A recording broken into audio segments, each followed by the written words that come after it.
Hello students, I am Dr. Aziz Mohammed Khan from Department of Food and Biotechnology, Jyoti Vidyapith, Women's University. Today I am going to teach the topic host defense against various class of pathogens. Immune system, पहले हम बात करते हैं immune system की। Immune system क्या होता है? हमारी बॉडी का डिफेंस सिस्टम होता है जो हमें जो डिफरेंट टाइप्स ऑफ पैथोजेंस होते हैं उनसे हमें प्रोटेक्ट करता है। ठीक है, और ये दो टाइप का होता है, इनेट और अडेप्टिव। इनेट इम्यून सिस्टम वो होता है जो हमें हमारी बाय बर्थ मिला है, और स्पेसिफिक इम्यून सिस्टम जिसको हम अडेप्टिव इम्यून सिस्टम भी बोलते हैं वो तब होता है जब कोई पैथोजन हमारी बॉडी के अंदर एंटर होता है और हमारी बॉडी उसके लिए स्पेसिफिक एक्शन लेती है। ठीक है, पैथोजेंस क्या होता है? पैथोजेंस वो होते हैं जो हमारी बॉडी के अंदर डिजीज कॉज करने के लिए कैपेबल होते हैं, और जो हमारी डिजीज कॉजिंग एजेंट होते हैं। डिजीज क्या होता है? डिजीज वो स्टेज होती है जब पैथोजन हमारी बॉडी के अंदर एंटर होता है, और ऐसी स्टेज जो हमारी बॉडी को हार्म करने वाली हो, उस स्टेज को कहते हैं डिजीज। तो डिफरेंट एजेंट्स जो डिजीज कॉज करते हैं, जो पैथोजेंस हैं, वो है first virus, bacteria, parasites and fungi. पहले हम बात करते हैं होस्ट डिफेंस अगेंस्ट वायरसेस। तो वायरसेस के अंदर इनेट इम्यून रिस्पॉन्स और अडेप्टिव इम्यून रिस्पॉन्स स्पेसिफिक दोनों होते हैं। तो पहले हम बात करते हैं इनेट इम्यून रिस्पॉन्स अगेंस्ट वायरसेस। तो वायरस जो होते हैं जब बॉडी के अंदर एंटर करते हैं तो इनेट इम्यून रिस्पॉन्स हमारी बॉडी से कुछ इंटरफेरेंस निकलते हैं। ठीक है, जो स्पेसिफिकली वायरस के लिए ही होते हैं। ठीक है, मेनली जो उनका वर्क होता है वो वायरस के अगेंस्ट ही होता है।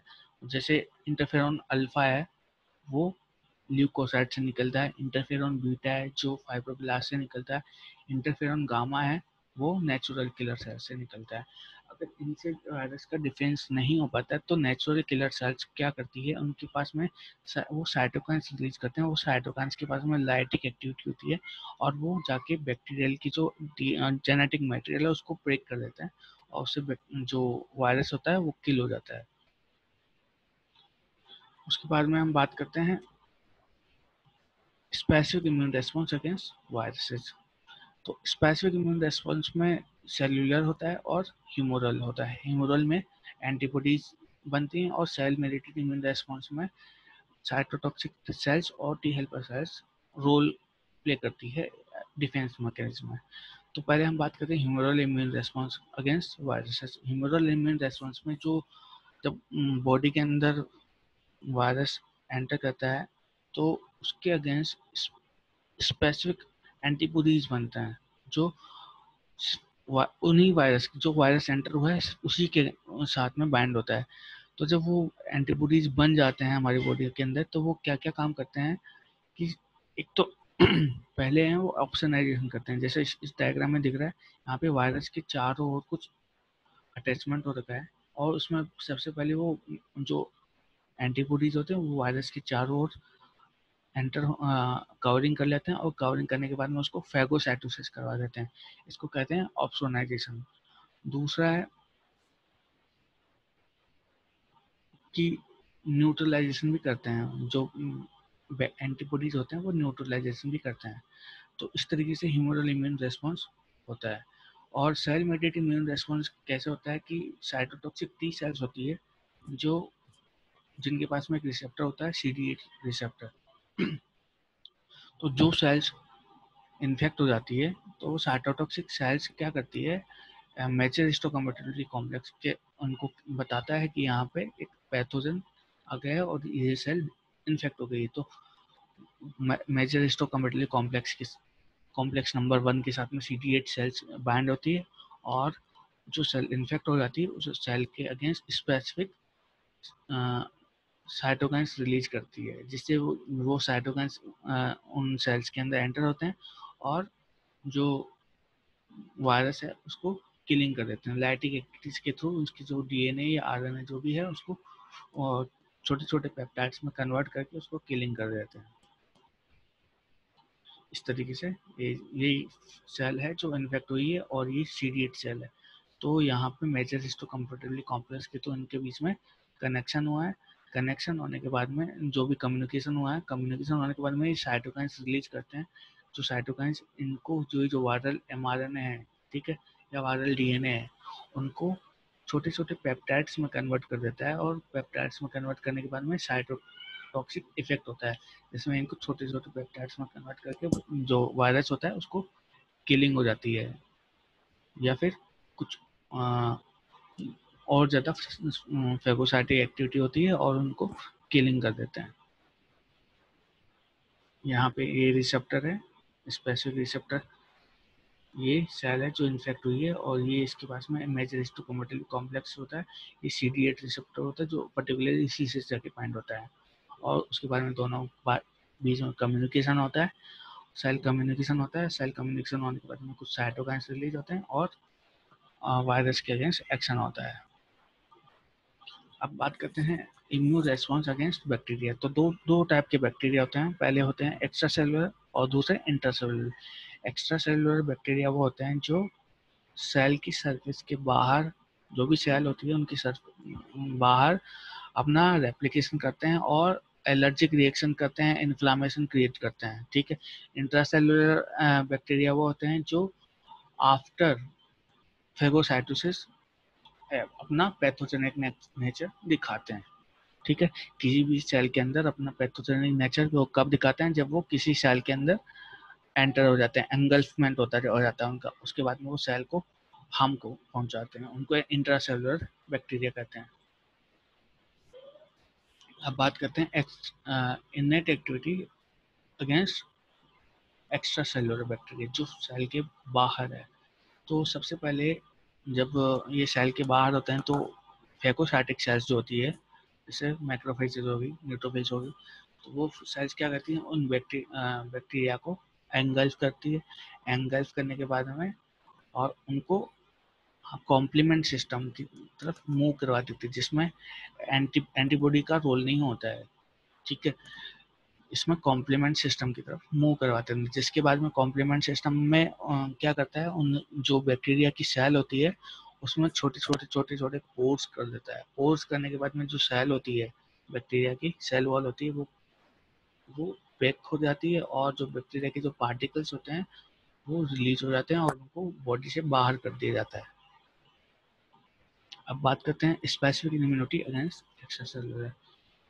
तो स्पेसिफिक इम्यूनिटी में दो तरह के रेस्पॉन्स होंगे, पहला ह्यूमोरल इम्यूनिटी, दूसरा सेल मेडिएटेड इम्यूनिटी। तो ह्यूमोरल एंटीबॉडी में इम्यूनिटी में क्या होता है, एंटीबॉडीज बनते हैं, स्पेसिफिक एंटीबॉडीज बनते हैं जो पर्टिकुलर बैक्टीरिया के अगेंस्ट होते हैं। तो इसमें जो मेजर क्लास होती है वो होती है IgM और IgG, दो तरह के जो एंटीबॉडीज है वो बनते हैं। तो IgG जो होते हैं और IgM होता है, वो तीन तरह के मैकेनिज्म करते हैं। पहला होता है कि IgG एंटीबॉडीज जो होती है वो ऑप्सोनाइजेशन करते हैं, मतलब जो बैक्टीरिया है उनकी जो पार्टिकल्स है उनके चारों तरफ कवरिंग कर लेंगे और उनको फेगोसाइटोसिस करवा देते हैं। उसके बाद में फेगोसाइटोसिस से उनसे छोटे छोटे पार्टिकल्स बन के उनको रिलीज कर दिया जाता है। उसके बाद में सेकेंड नंबर है एंटीबॉडीज न्यूट्रलाइज कर देते हैं उनको। न्यूट्रलाइज इन द सेंस बहुत सारे एंटीबॉडीज काफ़ी सारे एंटीजेंस को साथ में ले आते हैं और उन सारे एंटीजेंस को एक साथ में बाइंड करवा देते हैं, ठीक है। जैसे हम ब्लड टेस्ट करवाते हैं उसी तरीके से उनको एग्लूटिनेशन कुछ टाइप में इस टाइप में करते हैं जो एंटीबॉडीज होते हैं, ठीक है। तो वहाँ पे जो बैक्टीरिया होते हैं वो एक साथ में बाइंड हो जाते हैं और बाइंड होने के बाद में एंटीबॉडीज उनको कैप्चर कर लेते हैं एक साथ में, ठीक है। बहुत सारे एंटीबॉडीज उनको एक साथ में कैप्चर कर लेते हैं, जिससे क्या होता है, बैक्टीरिया न्यूट्रलाइज हो जाते हैं और अपना फंक्शन नहीं कर पाते हैं, ठीक है। वो अपना न्यूट्रिएंट वगैरह वो कुछ भी नहीं ले पाते हैं और वो किलिंग हो जाती है उनकी। और उसके बाद में IgM और IgG एंटीबॉडीज जो हैं वो कॉम्प्लीमेंट सिस्टम को एक्टिवेट कर देते हैं, जिसमें क्या होता है, एंटीजन एंटीबॉडी कॉम्प्लेक्स बनता है और उसके बाद में जो एंटीजन एंटीबॉडी कॉम्प्लेक्स है वो कॉम्प्लीमेंट सिस्टम के अंदर चला जाता है, जिसमें C1 को लेकर C9 तक रिएक्शंस होती है। C9 प्रोटीन्स होते हैं, वो क्या करते हैं, उन बैक्टीरिया के अंदर पोर्स कर देते हैं और बैक्टीरिया की किलिंग हो जाती है। अब बात करते हैं इंट्रासेल्युलर बैक्टीरिया के लिए। इंट्रासेल्युलर बैक्टीरिया अगेन जो main immune response innate immunity है, वो कैसे काम करती है कि जो सबसे पहले तो इनके अगेंस्ट फेगोसाइटिस एक्टिविटी होती है, ठीक है, जो जिसमें इन बैक्टीरिया को किल कर दिया जाता है, छोटे छोटे पार्टिकल्स में कर करके उनको किल कर देते हैं। सेकंड नंबर होता है कि कुछ साइटोकाइंस होते हैं, ठीक है, जिनको हम इंटरल्यूकिन 12 कहते हैं। वो साइटोकाइंस क्या करते हैं, एक्टिव मोड में जाके टी सेल्स वगैरह को जनरेट कर देती है, ठीक है। इंटरल्यूकिन 12 के अंदर होता है, वो इंटरल्यूकिन 12 अदर साइटोकाइंस को एक्टिव करता है, खास तौर पर नेचुरल किलर सेल्स को एक्टिवेट करता है, ठीक है। यहाँ ये नेचुरल किलर सेल्स जो होती है वो खास तौर पे लाइटिक एक्टिविटी शो करती है, ठीक है, जिससे बैक्टीरिया की जो किलिंग होती है वो सक्सेसफुल हो पाती है और बैक्टीरिया बॉडी से आउट हो जाता है एक्सक्रीटरी सिस्टम से। जो हम बात करते हैं intracellular bacteria against specific immunity, तो सेल मीडिएटेड इम्यूनिटी और ह्यूमरल इम्यूनिटी, दो तरह की इम्यूनिटी होती है। तो यहाँ पहले हम बात करते हैं सेल मीडिएटेड इम्यूनिटी की। तो इसमें बैक्टीरिया का जो लाइसिस होता है वो साइटोटॉक्सिक सेल्स करती है, ठीक है। CD8 जिनके पास में CD8 रिसेप्टर होता है, तो वो लाइसिस करते हैं बैक्टीरिया का। और उसके अलावा मैक्रोफेजेज जो होते हैं, मैक्रोफेजेज में इंटरफेरॉन गामा वाई होता है, ठीक है। मेन तो इंटरफेरॉन वायरस के लिए होता है, लेकिन ये इंटरफेरॉन वाई जो होता है वो बैक्टीरिया के लिए भी एक्शन लेता है, बैक्टीरिया के अगेंस्ट भी हमारी बॉडी को प्रोटेक्शन प्रोवाइड करता है। अब बात करते हैं fungi, protection against fungi. Fungi होते हैं वो यूकेरियोटिक होते हैं, जो बैक्टीरिया से बहुत ज़्यादा साइज में बड़े होते हैं। तो मेन जो इनेट रेस्पॉन्स होता है फंजाई के अगेंस्ट, उसमें क्या होता है, बैक्टीरिया के अगेंस्ट कुछ लाइसोजाइम एंजाइम्स होते हैं, वो जो फंजाई होते हैं उनको ब्रेक कर देते हैं, ठीक है। वो लाइटिक एंजाइम जो बैक्टीरिया जो फंजाई है उसको ब्रेक कर देंगे, जिससे क्या होता है वो छोटे छोटे पार्टिकल्स में कन्वर्ट होने के बाद में ये फेगोसाइटिक सेल्स होती है, वो फेगोसाइटिक सेल्स इन फंजाई को एंगल्फ कर लेती है और उनका इंट्रासेल्युलर किलिंग कर देती है, ठीक है।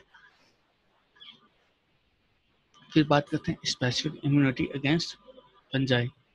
तो इसमें सेल मीडिएटेड इम्यून रेस्पॉन्स होता है, ठीक है। सेल मीडिएटेड इम्यून रेस्पॉन्स जिसके अंदर CD8 सेल्स और CD4 सेल्स रेस्पॉन्सिबल होती है। CD8 सेल्स जो होती है वो क्या करती है कि डायरेक्ट किलिंग कर देती है, ठीक है, उनके पास में लाइटिक एक्टिविटी होती है और वो डायरेक्ट किलिंग करती है। और जबकि CD4 जो टी हेल्पर सेल्स होती है वो दो मोड में काम करती है। पहला मोड तो वो खुद साइटोकाइंस रिलीज करती है, जिससे वो साइटोकाइंस उन फंजाई को किल कर देता है। और दूसरा वो मोड वो होता है कि ये CD4 सेल्स होती है, कुछ ऐसे साइटोकाइंस रिलीज करते हैं जो बी सेल को एक्टिवेट करते हैं, बी सेल को प्रोलिफरेट करवाते हैं और उसको डिफरेंशिएट करवाते हैं प्लाज्मा सेल में। प्लाज्मा सेल से एंटीबॉडीज बनती हैं, वो एंटीबॉडीज इन फंजाई के अगेंस्ट काम करती है। अब हम बात करते हैं पैरासाइट्स के बारे में। पैरासाइट्स होते हैं वो साइज में बड़े होते हैं, हेलमिंथिन पैरासाइट्स होते हैं जो ब्लड स्ट्रीम में और टिश्यूज तक में जाके हमारी बॉडी को हार्म पहुंचाते हैं और वहीं काफ़ी टाइम लंबे टाइम तक वहाँ पर रह सकते हैं, ठीक है। और ये मेनली जो पैरासाइट्स होते हैं जो इम्यून रेस्पॉन्स के अगेंस्ट रेजिस्टेंट होते हैं, ठीक है। खास तौर पे इन्नेट इम्यून रेस्पॉन्स होता है उसके अगेंस्ट ये न्यूट्रल रहते हैं, कोई स्पेसिफिक रोल नहीं बन पाता है इन्नेट इम्यून रेस्पॉन्स का पैरासाइट्स के लिए स्पेसिफिक। तो जो इम्यून रेस्पॉन्स होता है वो क्या होता है इनके अगेंस्ट कि इम्यून सिस्टम इनको कॉम्प्लीमेंट सिस्टम की तरफ मूव करवाता है, जिसमें C1 से लेकर C9 तक कॉम्प्लीमेंट सिस्टम होता है। अल्टरनेट पाथवे और अल्टरनेट पाथवे जो होता है उसमें मूव करवाते हैं, जिससे फंगस का किलिंग हो जाती है, पोर फॉर्मेशन होता है और उनकी किलिंग हो जाती है। इसके अलावा मैक्रोफेजेज होती है, मैक्रोफेज इनको इंगल्फमेंट करवा देते हैं, लेकिन इंगल्फमेंट से पहले लाइटिक एंजाइम जो होते हैं वो इनको छोटे छोटे पार्टिकल्स में कट कर देते हैं, जिससे क्या होता है वो एंगल्फमेंट कर सके। ठीक है, उसके बाद में न्यूट्रोफिल्स होती है, वो न्यूट्रोफिल्स इनको किलिंग एक्टिविटी में ले जाती है। अब हम बात करते हैं पैरासाइट की against specific immunity. Specific immunity जो होती है पैरासाइट्स के अगेंस्ट, उसमें दो फंक्शन होते हैं। पहला तो होता है सेल मेडिएटेड इम्यूनिटी और दूसरा humoral immunity. Cell mediated immune response में क्या होता है कि साइटोटॉक्सिक सेल्स होती है, टी लिम्फोसाइट्स। ठीक है, टी लिम्फोसाइट्स उनको किलिंग कर देते हैं, जैसा कि वो वायरस को कर रहे थे और बैक्टीरिया को कर रहे थे। ठीक है, वो अपनी लाइटिक एक्टिविटी करते हैं और पैरासाइट्स को किलिंग कर देते हैं। उसी और दूसरा जो ह्यूमरल रेस्पॉन्स होता है उसमें क्या होता है, आईजीई एंटीबॉडीज बनते हैं। ठीक है, आईजीई एंटीबॉडीज बनते हैं खास तौर पे पैरासाइट्स के लिए, क्योंकि पैरासाइट्स हम बॉडी के अंदर इन्फ्लामेशन जनरेट करते हैं और एलर्जिक रिएक्शंस स्टार्ट कर देते हैं, जिससे क्या होता है आईजीई एंटीबॉडीज बनते हैं। ठीक है, जो स्पेसिफिटी शो करते हैं। तो ये आईजीई एंटीबॉडीज इन हेलमिंथीज की छोटे छोटे जो पार्टिकल्स हैं उन पे जाके बाइंड हो जाते हैं और उनको न्यूट्रलाइज कर देते हैं और सेकंड उसका ऑप्सोनाइजेशन कर देते हैं और उनका बाद में फेगोसाइटिक एक्शन से उनकी किलिंग हो जाती है। ठीक है,